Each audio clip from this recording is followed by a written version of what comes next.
तो बच्चों देखो लास्ट टर्न तक हम लोगों ने एसिडिक ऑर्डर पूरा समझ लिया था। अब हम लोग क्या करते हैं, थोड़ा आगे बढ़ते हैं। तो हम लोग कुछ रिएक्शंस को देखेंगे।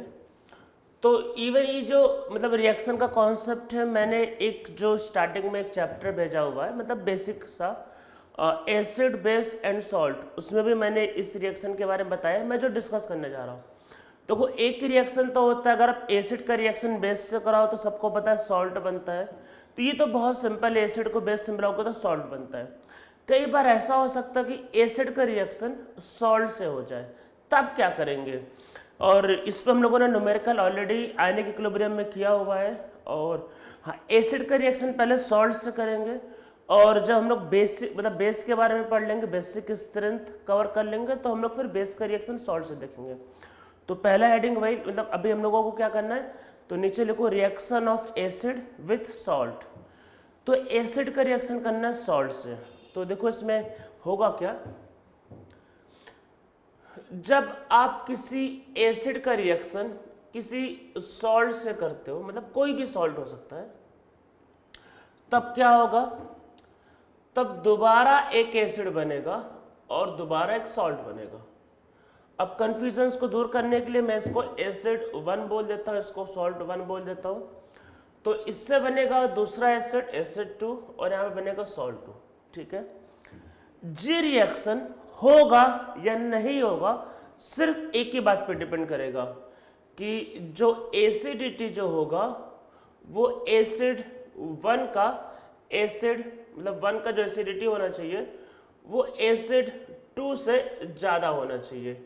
मतलब कि वो वाला एसिड स्ट्रांग होना चाहिए, ये वाला एसिड वीक होना चाहिए। अगर ऐसा नहीं हुआ तो ये रिएक्शन नहीं हो पाती। तो एक्चुअल में इस रिएक्शन में होता क्या है, जो स्ट्रांग एसिड होगा वो क्या करता है, वीक एसिड को बाहर निकाल देता है और खुद का सॉल्ट बनाता है। एग्जाम्पल को समझेंगे, पहले नीचे लिखो, ठीक है, तो इसमें नीचे लिखो strong acid displace the weak acid from the salt of weak acid. फिर से देखो, strong acid displaces the weak acid from the salt of weak acid. मतलब स्ट्रॉन्ग एसिड आता है और वीक एसिड का सॉल्ट देखता है, वीक एसिड को बोलता है निकल निकल, वीक एसिड को बाहर निकालता है और खुद का सॉल्ट बनाता है। मतलब स्ट्रॉन्ग एसिड वीक एसिड को बाहर निकाल देता है और खुद का सॉल्ट बना लेता है। तो अब कौन स्ट्रांग होगा कौन वीक होगा, हम लोगों ने लास्ट दो लेक्चर से यही तो कर रहे हैं, देखने के लिए कि एसिडिक स्ट्रेंथ कौन स्ट्रांग है कौन वीक। तो अब उसका वही यूज करते हैं।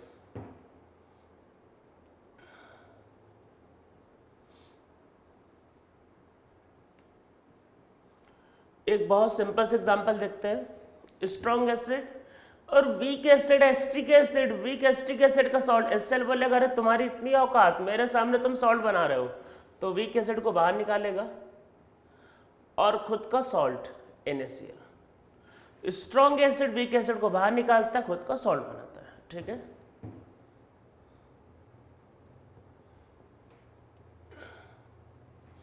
HBr बोलेगा NaCl से, मतलब Cl से, भाई तुम मेरे सामने एसिड बना रहे हो बाहर, तो उसको बाहर और खुद का सॉल्ट।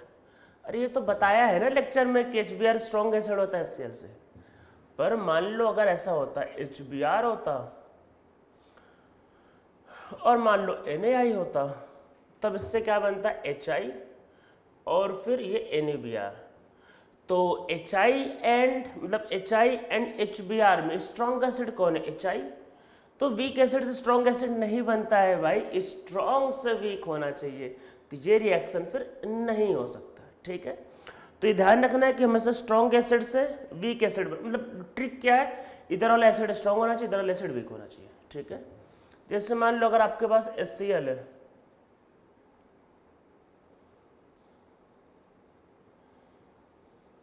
फिर Na2SO4, तो इससे बनता है मान लो H2SO4 प्लस 2 टाइम NaCl। तो अरे HCl है भाई, HCl की इतनी औकात नहीं है कि H2SO4 को बाहर, H2SO4 बहुत स्ट्रॉन्ग एसिड होता है, तो ये रिएक्शन नहीं हो सकता। ठीक है। तो ध्यान रखना है कि स्ट्रॉन्ग एसिड क्या होता है, वीक एसिड को बाहर निकाल देता है, वीक एसिड स्ट्रॉन्ग एसिड को बाहर नहीं निकाल सकता है, ठीक है। तो चलो एक एग्जांपल पहले और देख लेते हैं। अब कुछ उसके एग्जांपल आते हैं जो ऑर्गेनिक केमिस्ट्री कर रहे थे। तो मान लो फिनॉल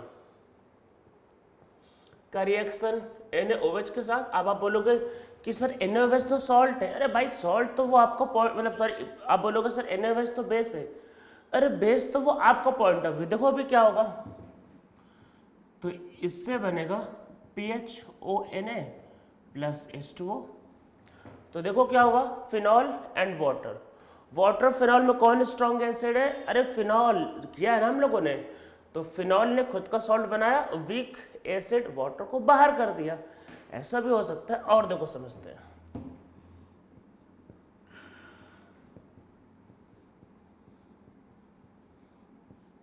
अब एसिटिक एसिड एंड फिनॉल में ज्यादा एसिटिक एसिटिक एसिड है, तो एसिटिक एसिड क्या होगा, खुद का सॉल्ट बनाएगा एंड फिनॉल बाहर। तो वीक एसिड क्या होगा, वही मतलब बाहर हो जाएगा, और स्ट्रॉन्ग एसिड का क्या होगा, सॉल्ट बन जाएगा। तो इस रिएक्शन में के पीछे सिर्फ एक ही लॉजिक की ध्यान रखना है कि स्ट्रॉन्ग एसिड क्या होता है, वीक एसिड को बाहर निकाल देता है, और स्ट्रॉन्ग एसिड खुद का एक सॉल्ट बनाता है, ठीक है। अब एक वर्ड सीख लेते हैं इसमें, इफरवेसेंस।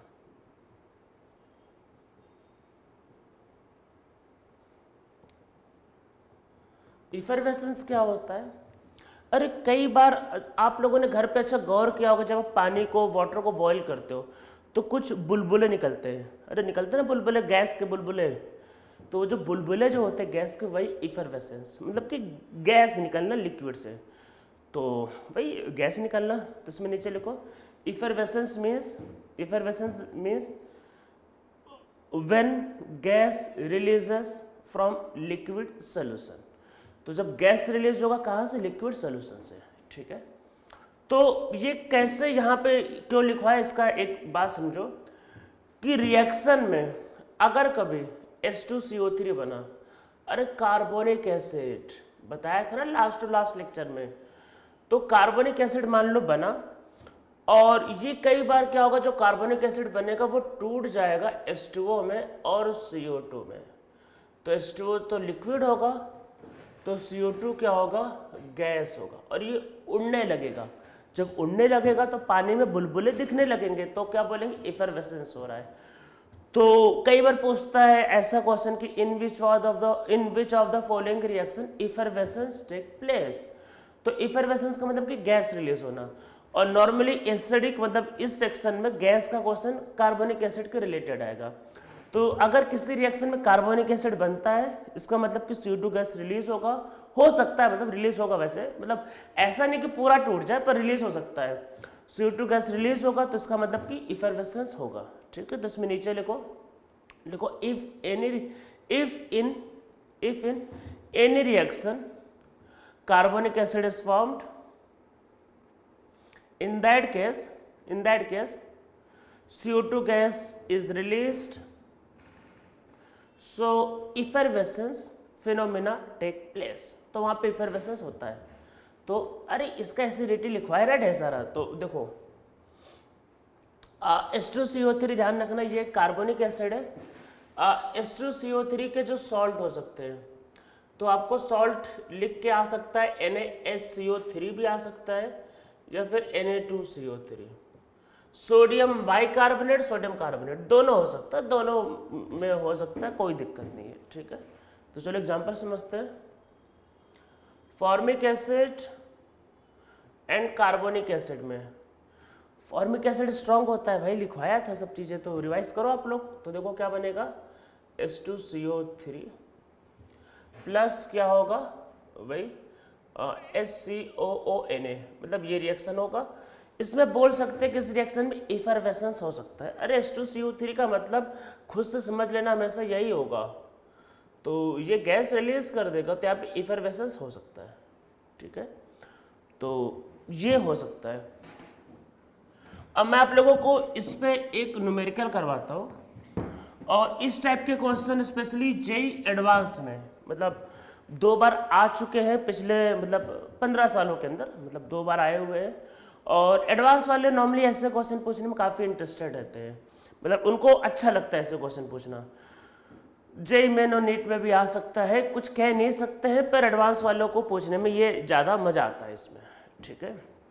स्पेशली ये क्वेश्चन वन, देखो एडवांस में क्या होता है, वन और मोर करेक्ट क्वेश्चन आता है, तो ये जो टॉपिक है इससे वन और मोर करेक्ट क्वेश्चन बनाने के लिए बहुत ही अच्छा है। तो इसमें नीचे लिखो कि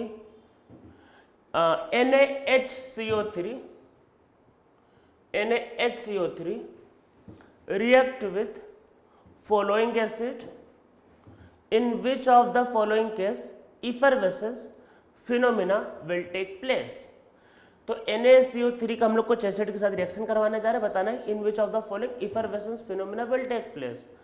तो पहली बात तो जो एग्जाम देने पहुंचते हैं, इवन जेईई मेन क्वालिफाई करके, मतलब जेईई मेन क्वालिफाई करके एडवांस देने जो पहुंचते हैं उसमें 60-70% को तो ये टर्म का ही मतलब नहीं पता होता, बोल क्या रहा है ये। तो 60-70% से कंपटीशन तो ऑलरेडी हट गया। फिर जिनको पता होगा फिर उनको एसिडिक ऑर्डर का डिटेल पता होना चाहिए, फिर वही कर सकते। इफरवेसेंस मतलब कि CO2 गैस का रिलीज होना, ठीक है। तो देखो क्या क्या हो सकता है, करते हैं।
तो चलो इतने मॉलिक्यूल को हम लोग करते हैं, ठीक है।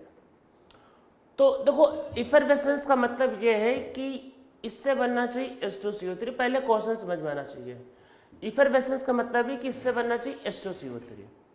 H2CO3 तभी बनेगा, मतलब स्ट्रॉन्ग एसिड का इससे रिएक्शन करें और इसको बाहर निकाल दें, तो जो एसिड रिएक्शन करे उसकी एसिडिटी से स्ट्रॉन्ग होनी चाहिए, मतलब ठीक है। तो इसमें लिखना चाहिए कि effervescence phenomena is possible only when reacting acid is stronger than carbonic acid. तो जो एसिड रिएक्ट कर रहा है वो कार्बोनिक एसिड से स्ट्रॉन्गर है कि नहीं, और मैंने डिटेल में सब चीज़ें बता रखा है। फिनॉल वीक होता है, नहीं होगा, इसमें हो जाएगा। पैरा वाला मैंने कार्बोनिक एसिड से स्ट्रॉन्ग लिखवाया है, आप जाके लेक्चर को रेफर करो, ये हो जाएगा, ये हो जाएगा। सल्फोनिक एसिड तो बहुत स्ट्रॉन्ग है। ऑर्थो वाले को मैंने वीक लिखवाया है, ऑर्थो में नहीं होगा।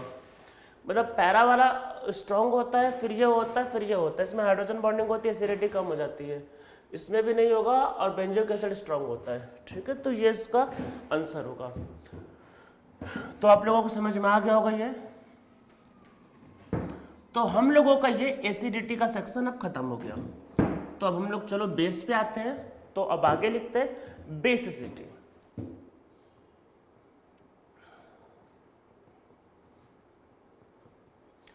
तो हम लोगों का एसिडिटी का सेक्शन खत्म हो चुका, अब हम लोग आते हैं बेसिसिटी पे, ठीक है।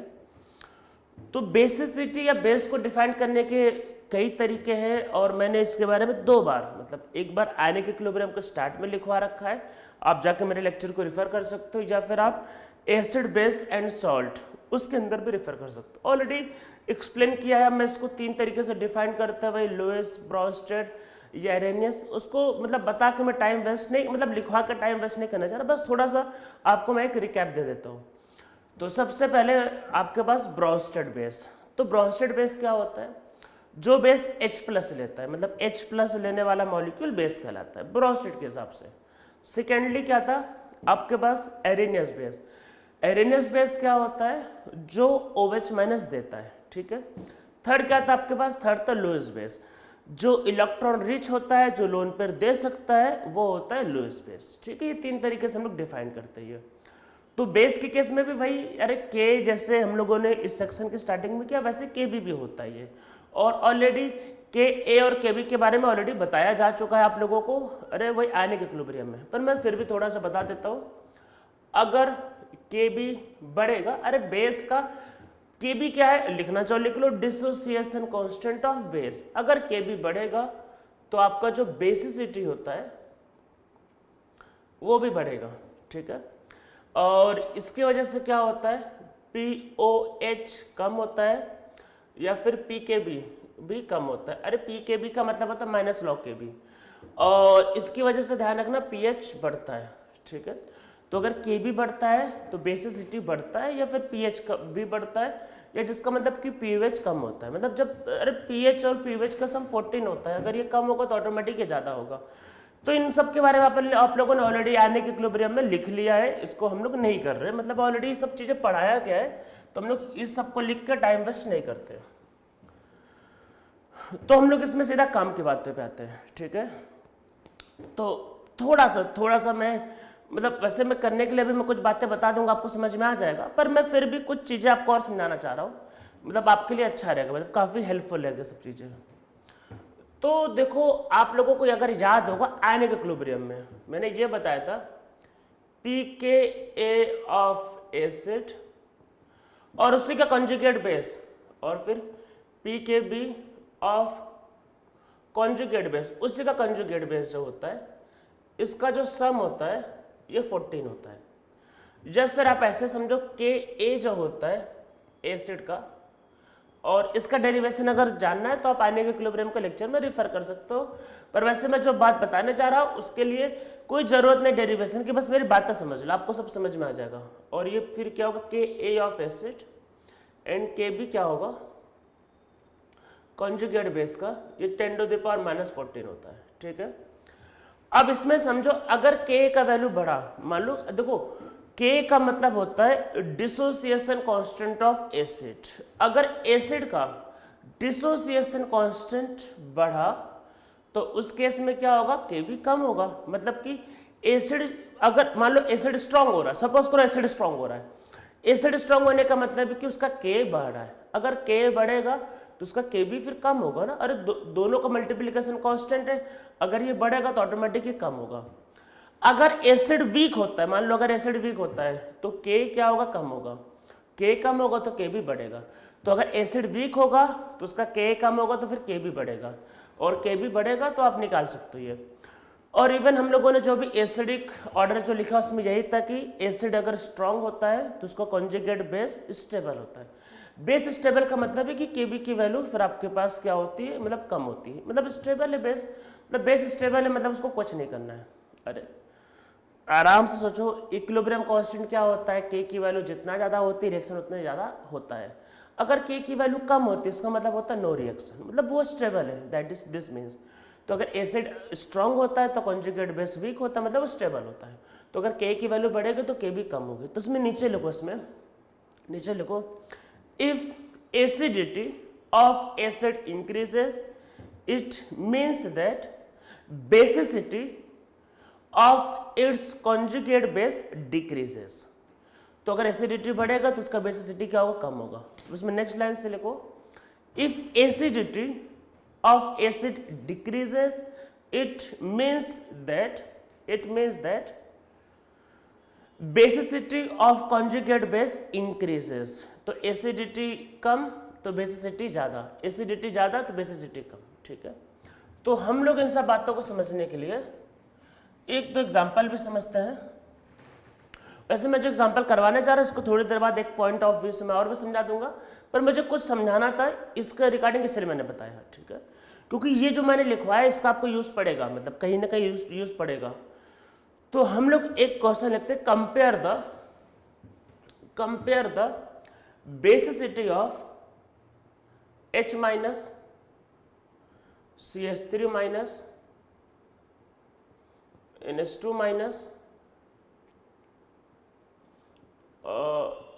OH minus and F minus, ठीक है। इनका बेसिसिटी कंपेयर करना, compare the basicity of this, इन पांचों की बेसिसिटी कंपेयर करना, ठीक है।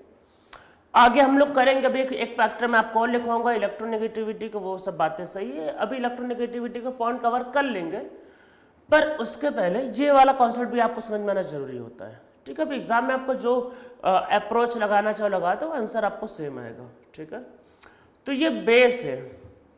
अगर आपको बेस को समझना है तो अगर आपको कॉन्जुगेट एसिड का नॉलेज है तो आप कर लोगे, क्योंकि आपने एसिडिटी पढ़ लिया। देखो होता क्या है कि एसिडिटी आपने पहले पढ़ा है, और आयनिक इक्विलिब्रियम चैप्टर में भी आपने जो मतलब किया उसमें एसिड के अराउंड ज्यादा, मतलब देखो आयनिक इक्विलिब्रियम में हमने एसिड भी कवर किया, बेस भी कवर किया, पर ज्यादा फोकस एसिड के अराउंड था। तो और इवन हम लोगों ने अभी एसिडिक ऑर्डर पहले लिखा है, तो आप लोग क्या है कि एसिड के मतलब एसिड को लेके ज्यादा कंफर्टेबल फील करोगे एज कंपेयर टू बेस। मतलब एसिड को लेके आपको ज्यादा नॉर्मल लगेगा चीजें, तो अब एसिड को लेके नॉर्मल लगेगा तो आप क्या करो, एसिडिक ऑर्डर निकाल लो।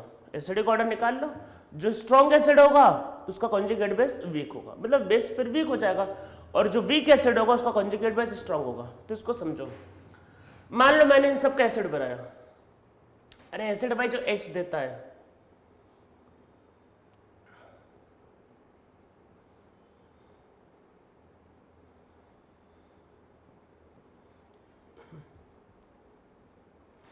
तो एसिडिक ऑर्डर में हम लोगों ने पहले किया है कि HF स्ट्रॉन्ग एसिड होता है, उससे वीक वाटर, और उससे वीक NH2-, उससे वीक मिथेन, और हाइड्रोजन। आप बोलोगे सर हाइड्रोजन तो कहीं लिखवा ही नहीं, अरे हाँ देखो इसमें से इसको तोड़ो, ये प्लस प्लस वाला एसिड, इसको माइनस, मतलब बहुत बहुत डिफिकल्ट है। अरे इसको तोड़ो और यहाँ प्लस या माइनस है, मतलब बहुत बहुत डिफिकल्ट है, मतलब कि इसको एसिड कहना भी एसिड का इंसल्ट है, मतलब ये इतना खराब एसिड है। तो अगर ये इतना खराब एसिड है तो इसका बेस उतना ही स्ट्रॉन्ग, मतलब वो बेस ऐसा कि कुछ भी कर देगा। तो आगे जब हम लोग ऑर्गेनिक केमिस्ट्री करते हैं तो ये वाला बेस या फिर ये वाला बेस लेते हैं, मतलब ये वैसे बेस है जो कुछ भी कर दे, मतलब किसी से भी रिएक्शन कर दे। मान लो कि एक मॉलिक्यूल है स्टेबल, वो बोलेगा भाई किसी से रिएक्शन नहीं करना, तो हम लोग वहां पे इसका यूज करते हैं, ये या फिर ये दोनों वैसे वैसे जो मतलब हर जगह रिएक्शन करते। अरे वो होता ना, जैसे रामायण के टाइम पे वॉर होता था, मान लो, तो वॉर में होता था ना, पहले छोटे मोटे हम लोग क्या होते हैं, बाण निकालते, छोटे मोटे तीर निकालते, फिर बाद में बड़ा मतलब बड़ा वॉर। तो जब बड़ा यूज करना होगा तो ये आप लोग NaOH को समझ रहे थे स्ट्रॉन्ग बेस, इन सबके सामने NaOH तो बच्चा है, इससे स्ट्रॉन्ग बेस ये, और इससे स्ट्रॉन्ग बेस ये, और इससे स्ट्रॉन्ग बेस ये, मतलब ये सब वैसे है ऑर्गेनिक केमिस्ट्री के वो मॉलिक्यूल जो कुछ भी नहीं करना चाहते, इन दोनों के सामने रिएक्शन कर लेते हैं। तो अब कैसे, अब आप खुद देखो, अरे NaOH को स्ट्रॉन्ग बेस बोलते थे ना, OH NaOH का मतलब क्या होता है, OH माइनस, Na तो कुछ करता भी नहीं है, तो OH माइनस से भी ये सब ऊपर है, ये सब बहुत ऊपर है ये। तो अब आप खुद देखो इधर, स्ट्रॉन्ग एसिड, इससे वीक, इससे वीक, इससे वीक, और इसको तो एसिड कहना मतलब एसिड का इंसल्ट है। सेम इलेक्ट्रोनेगेटिविटी है तो टूटेगा ही नहीं। मान लो आपने कुछ भी करके तोड़ लिया, अरे कर ऐसा तो है नहीं कि तोड़ नहीं सकते, मान लो आपने कुछ करके तोड़ लिया, तो अगर वो बन गया जो बहुत वीक एसिड था तो बहुत बहुत स्ट्रॉन्ग बेस, ठीक है। तो उसी लॉजिक से आप कर सकते हो कि स्ट्रॉन्ग एसिड मतलब स्ट्रॉन्ग एसिड से आ रहा है तो वीक बेस, तो इसमें क्या होगा कि ऊपर से नीचे आने पे क्या होगा कि जो बेसिसिटी होगा वो डिक्रीज कर रहा है, ठीक है। तो देखो है क्या, मैं लिख देता हूं फटाफट, एसिडिटी ऑर्डर HF का ज्यादा था, फिर वाटर, फिर अमोनिया, फिर मीथेन, और फिर ये हाइड्रोजन, ठीक है। तो उल्टा उल्टा, तो बेसिसिटी ऑर्डर अगर लिखना है,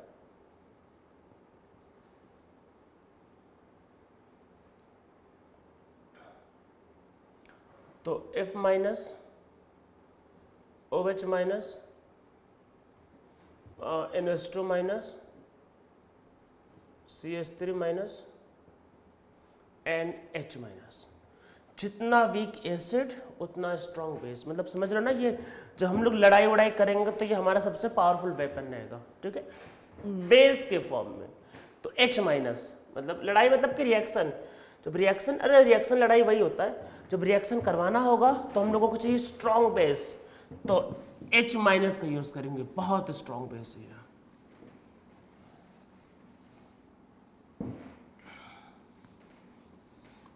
तो ये तो पहला कॉन्सेप्ट हो गया। अब मतलब पहला तो एसिड और बेस को मतलब एसिड और कॉन्जुगेट बेस के कॉन्सेप्ट को ध्यान रखना, ये आपको बहुत ज़्यादा हेल्प करेगा। अब चलो अब आते हैं नॉर्मल पॉइंट ऑफ व्यू से, ठीक है। तो जैसे एसिडिक ऑर्डर में किया था, एसिडिक ऑर्डर में किया था, क्या किया था, इलेक्ट्रोनेगेटिविटी बढ़ता है तो एसिडिटी बढ़ता है, या उल्टा इलेक्ट्रोनेगेटिविटी बढ़ेगा तो बेसिसिटी कम होगा। तो पहला पॉइंट लिखो, फर्स्ट पॉइंट लिखो, as electronegativity increases basicity decreases. Electronegativity बढ़ेगा तो बेसिसिटी कम होगा, ठीक है। और नीचे सेकंड पॉइंट लिखो, लिखो as size of atom increases, as size of atom increases basicity decreases, ठीक है। और इन सब में आप चाहो तो हमेशा वो वाला रूल यूज कर सकते हो, एसिड स्ट्रांग होगा तो बेस वीक होगा, और एसिड वीक होगा तो बेस स्ट्रांग होगा। तो चलो एग्जांपल समझते हैं।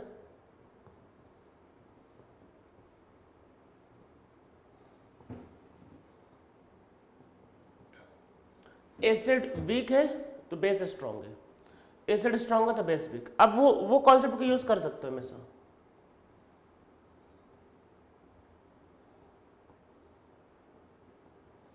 इलेक्ट्रोनेगेटिविटीज भी करना चाहो कर लो, ज्यादा इलेक्ट्रोनेगेटिव है तो बेसिसिटी कम, या चाहो तो आप वही एसिड बना सकते हो, HCl H2S एंड PH3। अरे स्ट्रॉन्ग एसिड तो बेस वीक, किसी से भी करो सेम रिजल्ट आएगा।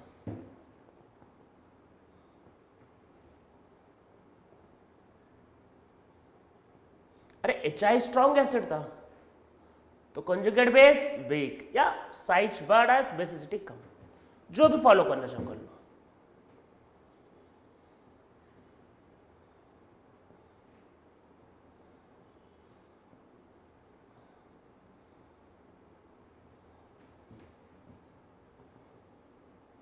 इवन न्यूट्रल भी ले सकते हो आप चाहो तो।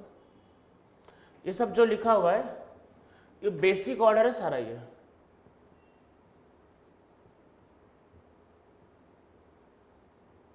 तो ये स्ट्रॉन्गर बेस होता है, वीकर बेस होता है, ठीक है। पूरा का पूरा बेसिक ऑर्डर है।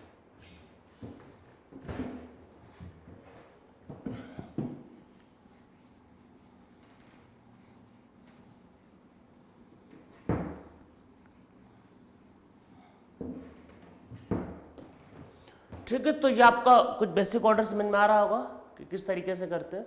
इलेक्ट्रोनेगेटिविटी कम होगा तो अच्छा रहता है आपके पास, और भी कुछ पॉइंट हमने लिख लिए, ठीक है। इलेक्ट्रोनेगेटिविटी के रिलेटेड हम लोग एक दो पॉइंट और समझ लेते हैं।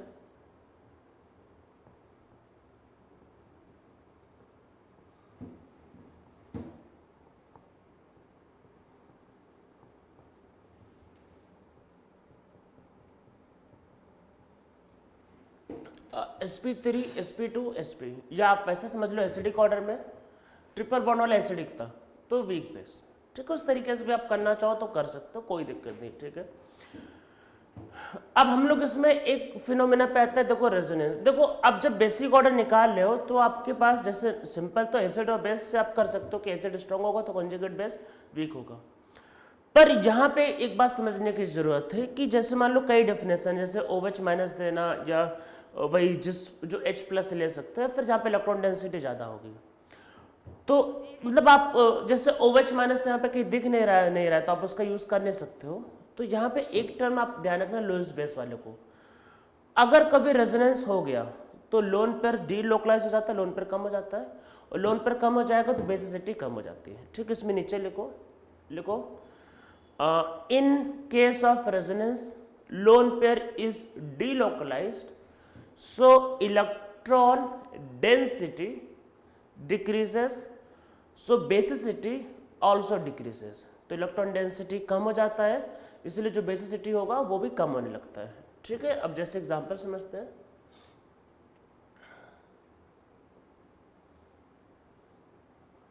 तो ये मॉलिक्यूल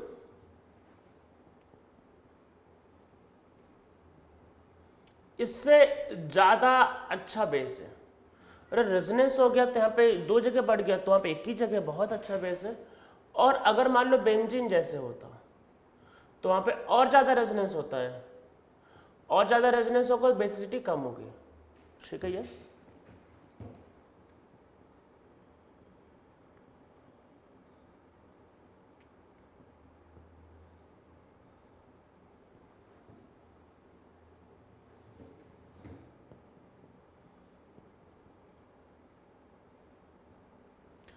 तो इसमें देखो क्या होगा, माइनस चार्ज ऑक्सीजन पे जा रहा है, यहाँ पे क्या हो रहा है, माइनस चार्ज कहाँ जा रहा है, ऑक्सीजन पे। माइनस चार्ज अगर ऑक्सीजन पे जाएगा तो लोन पेयर खत्म हो जाएगा। अरे बताते ना, लोन पेयर कहाँ ज़्यादा स्टेबल होगा, ज़्यादा इलेक्ट्रोनेगेटिव पे ज़्यादा स्टेबल होगा। यहाँ माइनस चार्ज ऑक्सीजन पे चला गया, यहाँ पे ऐसा कुछ भी नहीं, मतलब यहाँ पे कार्बन पे जा रहा है, तो ये ऑक्सीजन इलेक्ट्रॉन लेके बैठ जाएगा, इसको मिलेगा ही नहीं, तो इसका बेसिसिटी खत्म हो जाएगा। तो पहले क्या देखते हैं, रेजोनेंस हुआ किस पे, रेजोनेंस अगर ज़्यादा इफेक्टिव हो जाएगा तो लोन पेयर खत्म हो जाएगा, तो बेसिसिटी डिक्रीज कर जाएगी। ठीक है ये।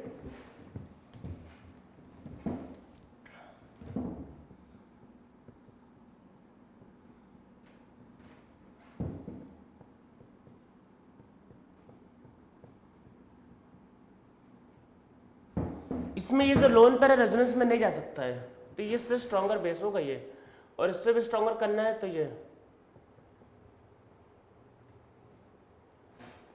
इसमें कैसे निकाला, इसमें निकाला भाई इन दोनों में आपको याद होगा माइनस साइज का ज़्यादा होता है, तो माइनस साइज ज़्यादा तो माइनस चार्ज ज़्यादा स्टेबल होगा। तो अगर स्टेबल होगा तो बेस अच्छा नहीं, बेस अच्छा नहीं मतलब कि देखो आप समझो, बेस का मतलब ये होता है जो लोन पर देने की टेंडेंसी रखता है। अब एक ऐसे समझो sp sp2 sp3, या आप एक सिंपल सी बात समझो, उसको छोड़ो, एक सिंपल सी बात समझो।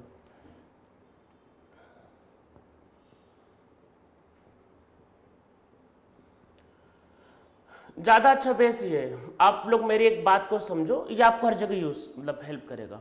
ज़्यादा अच्छा बेस क्यों, क्या है इसका मतलब, देखो बेस का मतलब ये है कि उसके पास अगर लोन पेयर है तो लोन पेयर देने की टेंडेंसी रखता है, मतलब जो लोन पेयर आराम से देते कि भाई ले जाओ ले जाओ, वही अच्छा base.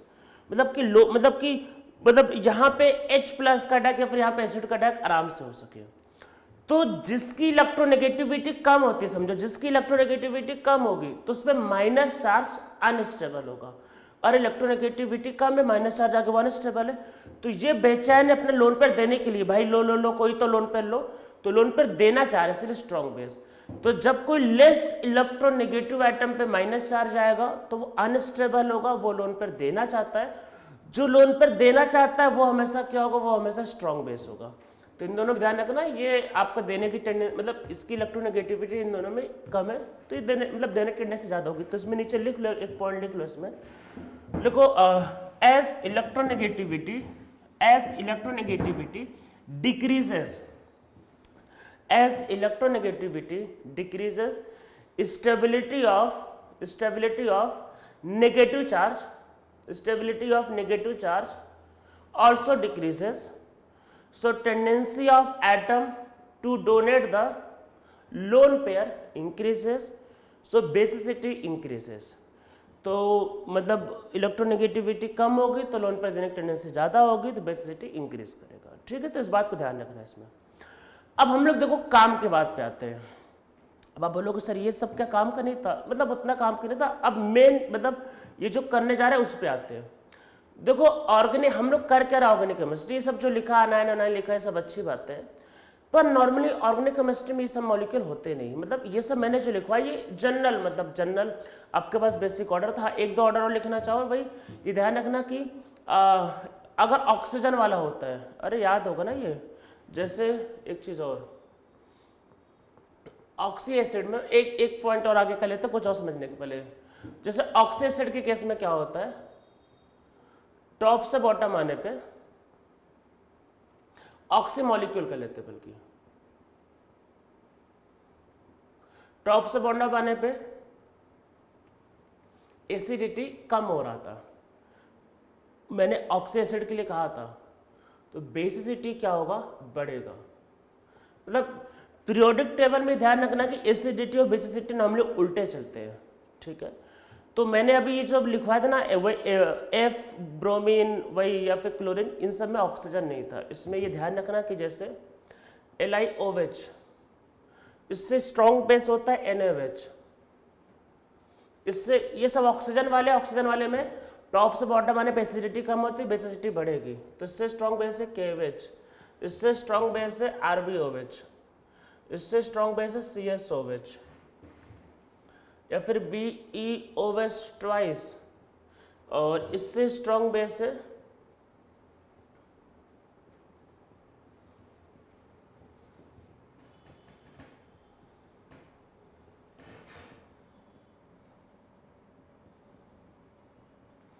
Alkali metal and alkaline earth metal में कंपेयर करो तो दो से फर्क नहीं पड़ता है, तो इन दोनों में ये स्ट्रॉन्गर बेस है।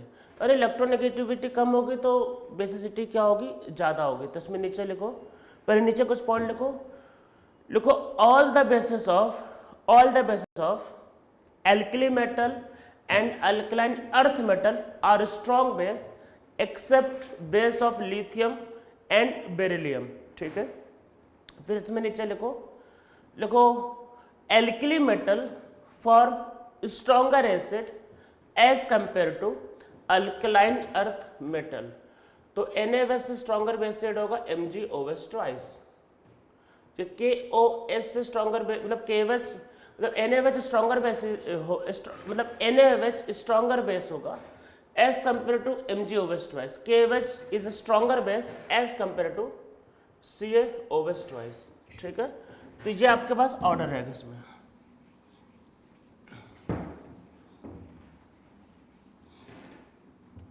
और बाकी इन सब में वो सब बातें तो ध्यान ही रखना है, सब जो बताया हुआ था, मतलब ऑक्सी एसिड वाले सारे पॉइंट मतलब जो भी थे। और कोई दिक्कत है तो एसिड और कॉन्जुगेट बेस, अरे एक बार देखो HNO3 और HNO2, स्ट्रॉन्ग बेस कौन सा है, HNO3।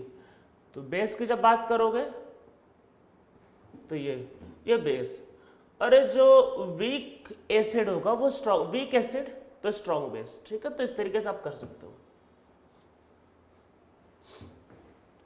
तो इस तरीके से हम लोग इसको कवर कर सकते हैं। ठीक है, अब हम लोग वही ऑर्गेनिक केमिस्ट्री की बातें पाते हैं। देखो ये सब बातें तो जो हमने लिखा है सही है, कोई दिक्कत नहीं है, पर क्या ये मॉलिक्यूल हमारे बॉडी में मिलते हैं? देखो ऑर्गेनिक का मतलब होता है डेराइव फ्रॉम लिविंग थिंग। तो लिविंग थिंग का मतलब कि इंसानों के अंदर, जानवरों के अंदर, प्लांट्स मतलब प्लांट्स के अंदर, क्या प्लांट में ये सब मिलते हैं? नहीं, ये सब नहीं मिलते। ये सब होते हैं मिनरल बेस। मिनरल का मतलब कि अर्थ में मिलते हैं। अर्थ को की खुदाई करोगे तो मिलेगा ये। तो ये सब अर्थ में मिलते हैं, एटमॉस्फेयर में मिलते हैं, पर हमारी बॉडी में लिविंग थिंग में नहीं मिलते हैं। तो ये सब कहने के लिए तो चलो ठीक है, स्ट्रॉन्ग बेस है, ऐसा है वैसा, पर हमारी बॉडी में नहीं मिलते हैं। और ऑर्गेनिक केमिस्ट्री का मतलब ये होता है मेनली तो कार्बन के मॉलिक्यूल, साथ में नाइट्रोजन का होगा, ऑक्सीजन का होगा, या फिर थोड़ा बहुत हेलोजन का होगा। ठीक है, तो बहुत थोड़ा बहुत, वो भी हेलोजन में SLHBr नहीं होते। अरे हेलोजन जैसे CH3 CH2 Cl कुछ ऐसे मॉलिक्यूल। तो HCl तो स्ट्रॉन्ग एसिड होता है, वो हमारी बॉडी में नहीं मिलते हैं। अगर मिलते भी होगा तो उनका बस ट्रेसेस 10⁻⁻5 10⁻�6%, बहुत कम, निग्लिजिबल अमाउंट। तो ऑर्गेनिक केमिस्ट्री में क्या होता है कि हम लोग इन सब की स्टडी नहीं कर सकते हैं। ठीक है, अब ऑर्गेनिक केमिस्ट्री में देखो मिलता क्या क्या है, कार्बन, नाइट्रोजन के मॉलिक्यूल और ऑक्सीजन, थोड़ा बहुत हेलोजन। हेलोजन वाला तो चलो एसिडिक हो गया, अरे हेलोजन तो एसिडिक में आता है। वाटर, हम लोग वाटर को लेते हैं न्यूट्रल, मतलब देखो वाटर को न्यूट्रल मॉलिक्यूल लिया जाता है, तो वाटर को हम लोग कैसे लेते हैं, न्यूट्रल। अब पहले भाई कार्बन और नाइट्रोजन को समझ लो। देखो कार्बन को पहले समझ लो, कार्बन के पास क्या लोन पेयर है, नहीं। कार्बन क्या H+ ले सकता है, नहीं। कार्बन के पास लोन पेयर नहीं, कार्बन का लोन पेयर दे सकता है, नहीं, मतलब लूज बेस नहीं हो सकता। कार्बन क्या H+ ले सकता है, नहीं, ऑक्टेट पूरा है, तो वो ब्रॉन्स्टेड बेस भी नहीं हो सकता। कार्बन क्या OH- दे सकता है, वो तो पॉसिबल ही नहीं है। तो कार्बन जो होता है वो नॉर्मली बेसिक हो ही नहीं सकता। हाँ, अब आप अनायन बना दो तो अलग केस है, जैसे मान लो आपने लिख दिया CH3-, तो वो अलग केस है। पर CH3- लिखना तो ठीक होता है, पर हमारी बॉडी के अंदर नहीं मिलता। देखो पहले तो हमने जो अभी तक किया वो ये था कि भाई कौन स्ट्रॉन्ग बेस है कौन वीक बेस है, वो हमने कंपेयर कर लिया अगर आता है तो। अब हम लोग फोकस कर रहे हैं ऑर्गेनिक बेस पे कि हमारी बॉडी में क्या मिलता है। तो हमारी बॉडी में CH3- नहीं मिलता है, हमारी बॉडी में या फिर CH3 CH2- नहीं मिलता है। वो सब ठीक है, लिख लिया, कंपेयर कर लिया हम लोगों ने, पर हमारी बॉडी में मिलता है नहीं एक्चुअल में। तो हमारी बॉडी में क्या मिलता है बस पे फोकस करते हैं। तो जैसे CH4 कार्बन तो मिलता है पर कार्बन बेसिक नहीं होता। वाटर को तो न्यूट्रल समझा जाता है। अब एक ही मॉलिक्यूल बचता है नाइट्रोजन वाला। तो देखो नाइट्रोजन की इलेक्ट्रोनेगेटिविटी क्या होती है, ऑक्सीजन से कम होती है। तो कम है तो जिसकी इलेक्ट्रोनेगेटिविटी कम होगी तो वो लेस एसिडिक होगा। लेस एसिडिक होगा मतलब कैसा होगा, बेसिक। अरे अभी तो बताया थोड़ी देर पहले कि जो कम एसिडिक होता है फिर वो बेसिक हो जाता है। तो और नाइट्रोजन के पास लोन पेयर नाइट्रोजन H+ ले सकता है। तो हम लोग ऑर्गेनिक केमिस्ट्री में ये जो बेसिक स्ट्रेंथ करने वाले हैं, हमारा सारा फोकस नाइट्रोजीनस बेस पे रहता है। क्यों? क्योंकि ऑर्गेनिक केमिस्ट्री के जो बेस होते हैं नॉर्मली वो नाइट्रोजन के बनते हैं। तो जैसे अमीनो मतलब वही अमीनो एसिड या अमाइंस जो होते हैं वो सब बेसिक होते हैं एक्चुअल में। तो अब आप इसमें नीचे लिख लो इसमें कि in organic chemistry normally we study about the nitrogenous base because most of the organic bases contain nitrogen only। तो जो भी मतलब ऑर्गेनिक बेसिस होते हैं नॉर्मली उसमें नाइट्रोजन होता है। तो हम लोगों का जो भी सारा फोकस होगा वो नाइट्रोजन पे होगा। वाटर को तो न्यूट्रल समझा, अरे बाप वही वाटर को न्यूट्रल समझा गया है। कार्बन कुछ कर नहीं सकता, उसके ऊपर हेलोजन है वो एसिडिक रहता है। तो अब एक ही बचा नाइट्रोजन, तो हमारा सारा फोकस नाइट्रोजन पर है। तो कई बार इसलिए बच्चे पूछते हैं सर नाइट्रोजन को क्यों कर रहे हैं? अरे भाई हमारी बॉडी में नाइट्रोजन के अलावा कोई बेस ही नहीं मिलता तो क्या करें। तो इसलिए हमारा जो सारा फोकस होगा वो नाइट्रोजीनस बेस पे रहेगा। मतलब हम लोगों का सारा फोकस जो होगा वो नाइट्रोजीनस बेस पे रहेगा वो।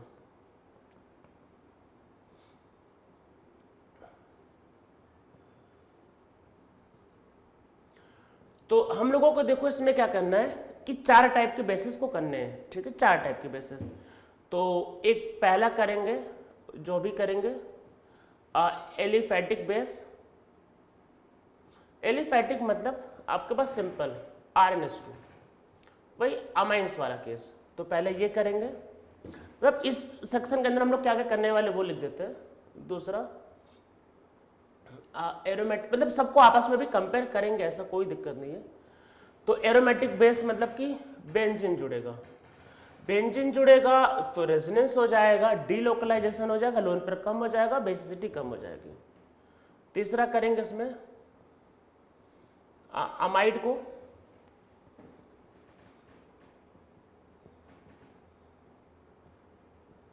तो ये ऑक्सीजन पे चला जाता है। और फोर्थ करेंगे अमीडाइन को। देखो अमीडाइन इसको करेंगे, ये होगा RC double bond NH and NH2। तो हम लोग इन चारों को कवर करेंगे। एक एक करके सब पढ़ेंगे, मतलब कोई दिक्कत नहीं, बड़ा टॉपिक है, पर इसमें फिर भी एक समरी लिख लेते हैं। देखो सबसे स्ट्रॉन्ग बेस 4 होगा, कैसे होगा आगे समझेंगे। फिर 1, फिर 2 और फिर 3। इसमें तो लोन पेयर ऑक्सीजन पे चला जाता है, बेचारे का लोन पेयर ही खत्म हो जाएगा। तो ये ऑर्डर होगा, ठीक है। ये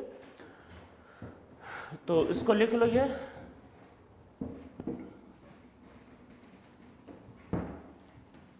एक एक करके सब कवर करेंगे हम लोग इसमें। तो सबसे पहले लिखो इसमें,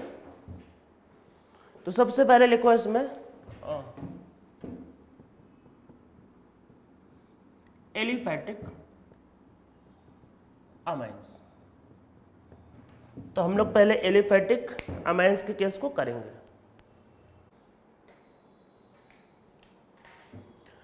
एलिफैटिक अमाइंस हम लोग कर रहे हैं अभी। तो एलिफैटिक मतलब वही जो नॉर्मल वाला रहता है ये।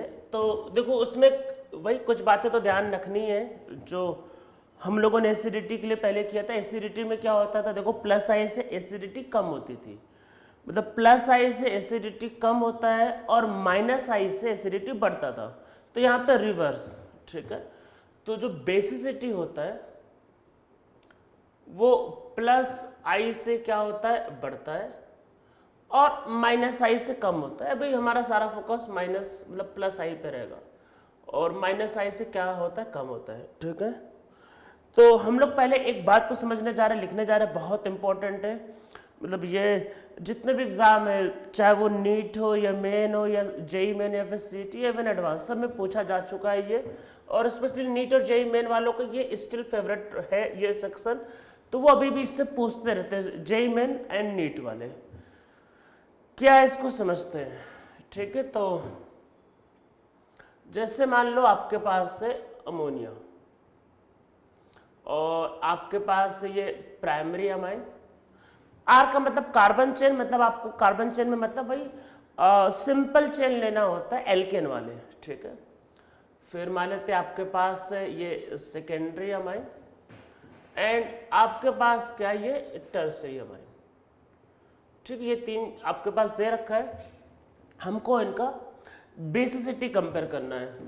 तो देखो होगा क्या, ये चेन क्या लगा रहा है भाई, अरे कार्बन चेन है तो प्लस आई, एक प्लस आई, ये भी प्लस आई, ये भी प्लस आई, तो 2 का प्लस आई, और देखो ये तीनों प्लस आई, तो ये तीनों क्या लगाएंगे प्लस आई। ठीक है, तो इसमें अगर आप बेसिसिटी का देखो, अगर आप ऑर्डर देखोगे तो एक काम, मतलब सिंपल एक काम करते हैं, इसको 0 डिग्री लिख लेते हैं, मतलब 0 डिग्री प्राइमरी, अरे प्राइमरी रहता है 0 डिग्री, मतलब वहाँ पे कार्बन चेन नहीं है, और इसको सेकेंडरी कर लेते हैं और इसको टर्सरी। तो हमको क्या लग रहा है कि भाई 3 कार्बन चेन, 3 प्लस आई, तो सबसे ज्यादा बेसिक होना चाहिए, मतलब लग तो यही रहा है। अगर आंसर यही होता तो जेईई मेन और नीट वालों को फेवरेट नहीं होता। देखो पहले मैंने बताया ना, ये उनका फेवरेट है, और केमिस्ट्री में वही चीज फेवरेट होती है लोगों की जो थोड़ा अलग होता है। अगर ये बहुत सिंपल होता कि प्लस आई बढ़ आए तो बेसिसिटी बढ़ जाएगी, तो फिर फेवरेट क्यों होता, तब तो इसको कोई भी नहीं पूछता। पहले इसको एडवांस वाले भी 1-2 बार पूछ रखे हैं, और जेईई मेन और नीट वाले स्टिल भी पूछते, मतलब अभी भी पूछते रहते हैं। तो इसका मतलब कि चीजें इतनी सिंपल नहीं है। तो यहाँ पे देखो ऑर्डर में क्या है, एक्चुअली यहाँ पे सबसे ज्यादा है 2 डिग्री वाला, फिर 3 डिग्री, फिर 1, और फिर वही 0, मतलब ये, मतलब सबसे ज्यादा है इसमें R2NH, फिर है R3N, फिर है RNH2, और फिर है अमोनिया। अब आप लोग सोचोगे सर ऐसा कैसे समझते हैं, ठीक है, तो इसको समझते क्या है, तो उसमें नीचे लिखो पहले, इसमें मैं जो जो बातें बताऊंगा हर एक बात आपको बहुत ध्यान से लिखना है, हर चीज इसमें इंपॉर्टेंट है, ठीक है। तो इसमें नीचे लिखो comparison of basicity in aqueous solution, तो ब्रैकेट में लिख लो इन वाटर। तो हम लोग जो कंपेयर करने जा रहे हैं वो एक्वस सॉल्यूशन है, फिर वाटर में कंपेयर करने जा रहे हैं। देखो अगर कुछ मेंशन नहीं किया तो बाय डिफॉल्ट आपको यही लेना है, ठीक है। तो देखो होता क्या है, सबसे पहले बेस का मतलब क्या होता है, बेस का मतलब यहाँ पे कि भाई नाइट्रोजन पे लोन पेयर है, और जो आराम से H+ को ले ले, तो देखो क्या होता है, अमोनिया है और H+ को ले लेगा, और इससे क्या बनाता है वो RNH4+, NH4+, अरे NH4+ बनेगा ना ये, तो अमोनिया H+ लेगा। अब देखो हम लोग जो बेसिसिटी कंपेयर करने जा रहे हैं वो कहाँ कंपेयर करने जा रहे हैं, आपके पास वाटर में। तो देखो होगा क्या कि नाइट्रोजन में प्लस चार्ज होगा तो इलेक्ट्रॉन इससे खींचेगा, तो इस पर देखो डेल्टा, अरे नाइट्रोजन में प्लस चार्ज, इलेक्ट्रॉन खींचेगा तो इस पर डेल्टा पॉजिटिव आएगा। और वाटर में देखो क्या होता है, वाटर में ऑक्सीजन पे होता है माइनस चार्ज, तो यहाँ पे हाइड्रोजन बॉन्डिंग बनेगा। क्या बनेगा, हाइड्रोजन बॉन्डिंग। और अब याद करो एक बार एसिडिक ऑर्डर याद करो। अगर एसिड में हाइड्रोजन बॉन्डिंग होती है तो एसिडिटी कम होती थी। अगर उसके कॉन्जुगेट बेस में अगर हाइड्रोजन बॉन्डिंग होती थी तो कॉन्जुगेट बेस स्टेबल होता था। इसका मतलब कि एसिड ज्यादा स्ट्रांग होगा। तो यहां पे ये बेस है, यहां पे ये इसका क्या है, कॉन्जुगेट एसिड। तो हम लोग अभी जो चीजें कर रहे हैं, जो स्टडी कर रहे हैं, वो सब कुछ किससे में कर रहे हैं, वाटर में। तो वाटर इससे आपका हाइड्रोजन बॉन्डिंग बना सकता है, जिसको हम लोग बोलते हैं हाइड्रेशन, मतलब यहाँ पे हाइड्रेशन हो सकता है। तो यहाँ पे देखो इससे भी करेगा, इससे भी हो सकता है, इससे भी हो सकता है, इससे भी हो सकता है। तो फिर अमोनिया का जो कॉन्जुगेट मतलब क्या बनता है, एसिड, उसमें 4 हाइड्रोजन बॉन्डिंग हो सकता है, ठीक है। तो यहाँ पे हाइड्रोजन बॉन्डिंग हो सकता है। अब जैसे मान लो आपके पास जैसे RNH2, ये H+ से लेगा तो क्या बनेगा, R,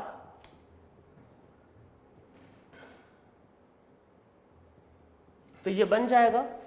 और इसमें भी देखो क्या होगा, भाई आपके पास हाइड्रोजन बॉन्डिंग हो सकता है, ठीक है।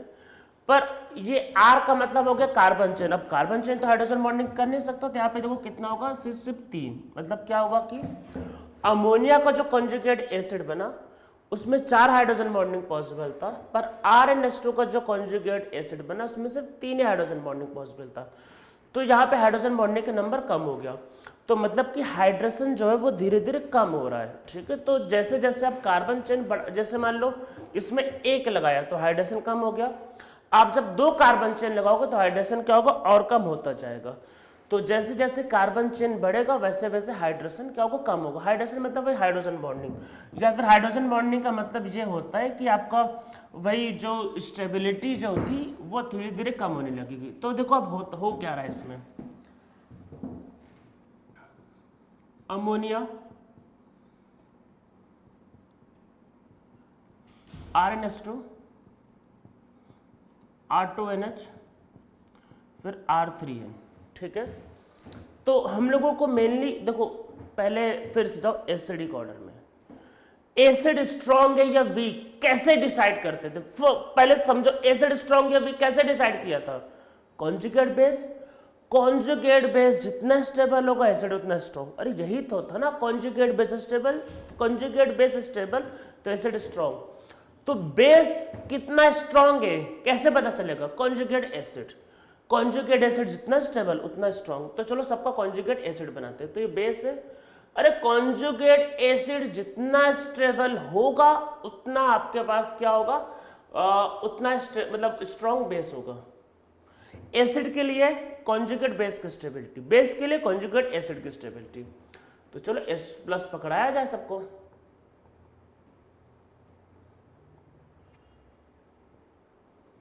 तो इससे बनेगा NH4+, इससे बनेगा RNH3+, इससे बनेगा R2NH2+, और इससे बनेगा R3N+, ठीक है।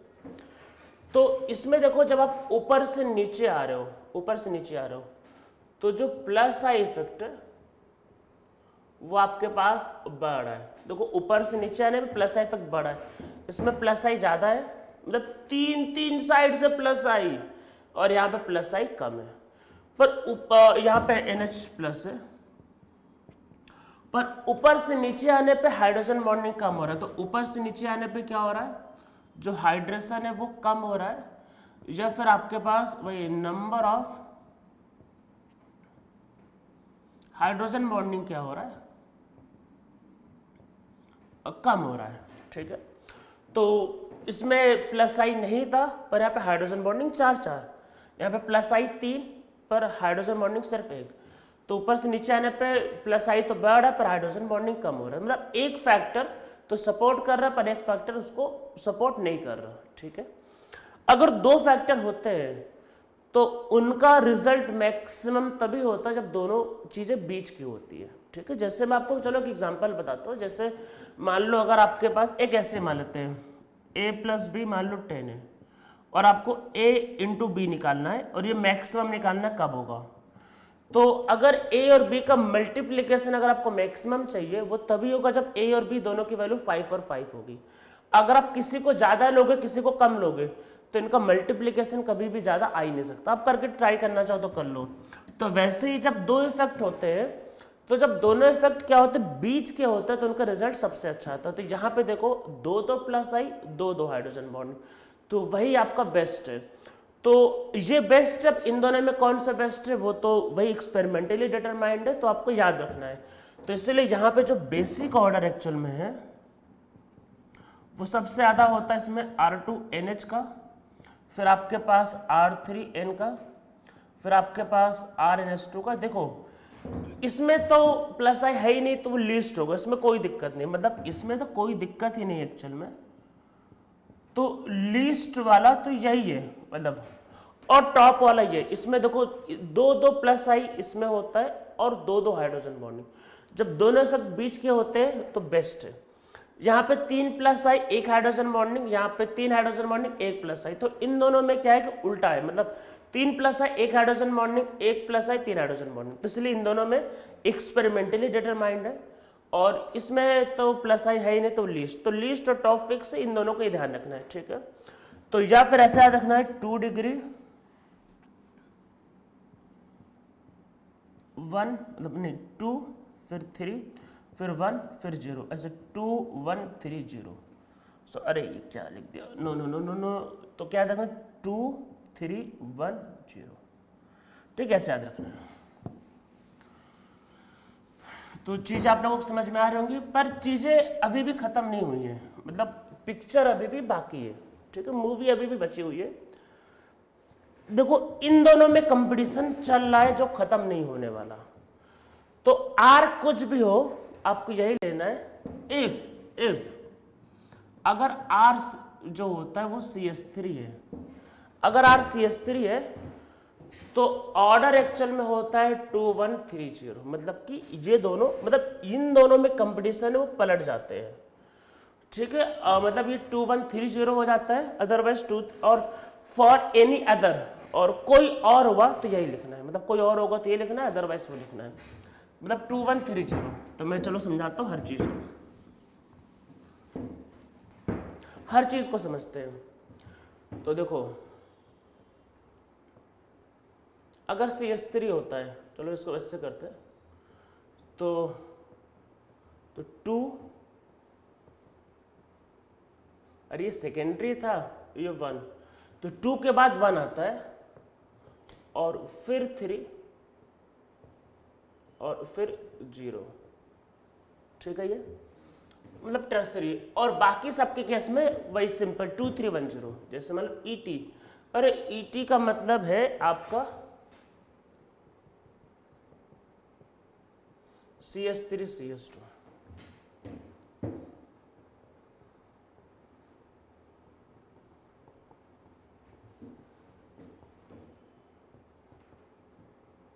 बाकी सबके केस में 2310, इसमें 2130, मतलब देखो एक पहले बात तो क्या होना चाहिए, सबको लग रहा है टर्सरी, तो 2310 एक्सेप्शन हो गया, उस एक्सेप्शन का भी ये एक्सेप्शन है, तो वो 2130, इन दोनों में कंपटीशन रहता है। तो बस मिथाइल के केस में ये 1 के बाद 3, बाकी सब में यही रहता है। देखो अगर मान लो ये लेते हैं आप,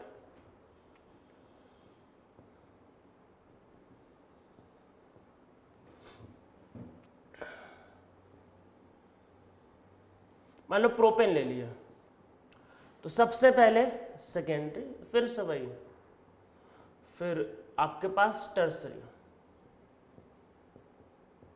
और फिर प्राइमरी,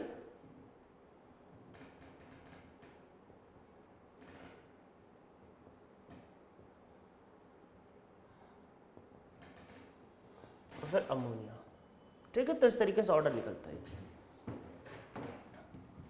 तो ये सब चीजें क्या है कि सिर्फ वाटर में, तो इसमें नीचे लिख लो कि नीचे लिखो लास्ट वाला अमोनिया था, इसमें लास्ट वाला NH3 था, ये ध्यान रखना। तो लास्ट वाला जो था वो अमोनिया था वो, ठीक है। तो इसमें नीचे लिखो, नीचे लिखो above basic order is applicable only in aqueous solution, ठीक है। या फिर लिख लो कि इज एप्लीकेबल इसमें ओनली इन पोलर सॉल्वेंट, ठीक है, सिर्फ वही एप्लीकेबल है।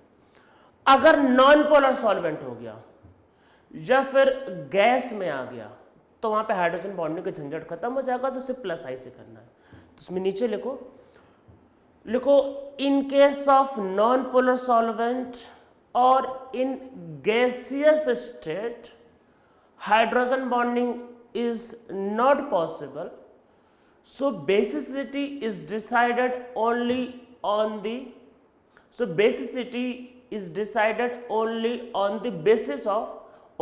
the basis of +I effect, सिर्फ +I से। तो फिर वही R3N R2NH फिर RNH2 फिर अमोनिया, ठीक है। तो 3 2 1 0, ठीक है, ये होता है। कब ऐसा होता है? गैसियस स्टेट में, या फिर आपके पास नॉन पोलर सॉल्वेंट। अरे कोई नॉन पोलर सॉल्वेंट मतलब कि जैसे बेंजीन ही हो गया नॉन पोलर मॉलिक्यूल, तो कहीं वैसी जगह पे, ठीक है। तो ये मॉलिक्यूल होता है, ठीक है। अब इसमें देखो ये ध्यान रखना है कि सिर्फ +I से, क्योंकि यहाँ पे हाइड्रोजन बॉन्डिंग पॉसिबल नहीं है, मतलब कि M3N ज़्यादा होता है, फिर Me मतलब भाई CS3 मिथाइल, फिर आपके पास ये, और फिर अमोनिया।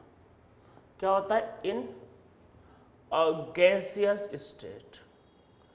अब आप लोगों के मन में क्वेश्चन आ रहा होगा, सर अगर एग्जाम में आया तो ये बताना है कि पहले वाला बताना है। तो देखो समझो, एग्जाम में अगर आया बोला है कि इसका इसका इसका और इसका बेसिक ऑर्डर बताना है या कौन ज्यादा बेसिक है, कुछ मेंशन नहीं किया, मतलब मेरी बातों को ध्यान रखना, मतलब इन चारों का बेसिक ऑर्डर पूछा है और कुछ मेंशन नहीं किया है, तो आप हमेशा वाटर या एक्वा सॉल्यूशन वाला आंसर दोगे। अगर ये नहीं बोला है कि गैसेस स्टेट में आंसर देना है कि वाटर में देना है, आप पे छोड़ दिया कि भाई अपने हिसाब से दो, तो आप हमेशा क्या बताओगे, एक्वस वाला, तो आप हमेशा आंसर दोगे 2, फिर इसके बाद इसमें था 1, और मिथाइल में वही था ना 2130। पर अगर ये एग्जाम में मेंशन किया कि गैसेस स्टेट में बताओ, ये नॉन पोलर सॉल्वेंट में बताओ, तो ये ठीक है। अगर कंडीशन मेंशन नहीं किया है तो ऑलवेज आपको एक्वा सॉल्यूशन बताना होता है, ठीक है। इसमें तो हमेशा यही होगा, फिर ईटी के केस में भी यही सेम, इसमें कोई मतलब एक्सेप्शन नहीं है। तो इसमें दिक्कत एक ये भी है कि लोगों को जो पहला वाला जो ऑर्डर भी लिखवाया था ना 2310 वो याद हो जाता है, पर वो कई बार एग्जाम में गूगली दे देते हैं और पूछ लेते हैं किसमें, एक्वस स्टेट में, तो चीजें गड़बड़ हो जाती है, ठीक है। तो एक्वस स्टेट में ही वो ऑर्डर वैलिड है, गैसेस स्टेट में तो आपको ये ऐसा करना होता है, ठीक है। तो इसमें नीचे लिखो if in question physical state और solvent is not given, in that case always assume aqueous solution and give your answer according to aqueous solution। तो आपको अपना आंसर aqueous solution के अकॉर्डिंग बताना है, ठीक है। तो चलो कुछ क्वेश्चंस करते हैं मिले जुले फॉर्म में, किस तरीके से आते हैं देखो।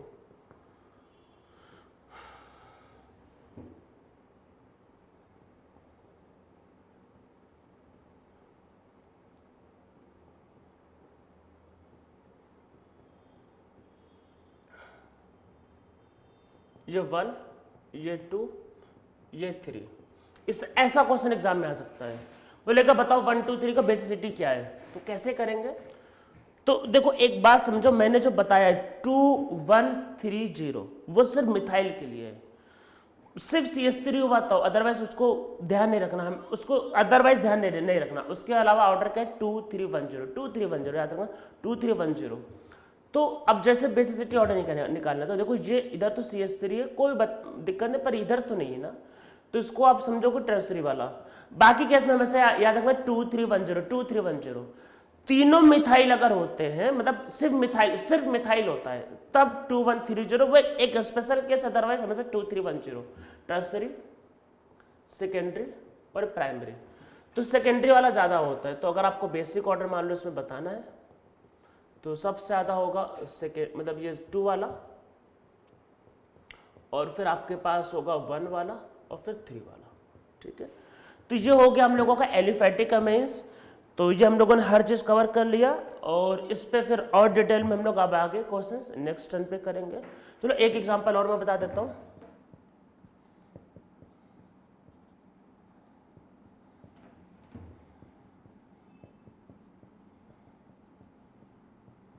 अगर रेजोनेंस होगा तो बेसिसिटी कम हो जाएगा, ठीक है। चलो बाकी और हम लोग एग्जांपल नेक्स्ट टर्न पे करेंगे। तो ये हम लोगों का एलिफैटिक अमीन्स हो गया है। अब नेक्स्ट टर्न पे हम लोग एरोमेटिक अमीन्स और बाकी वो अमाइड वाले और एमिडाइन्स वाले केस नेक्स्ट टर्न पे करेंगे।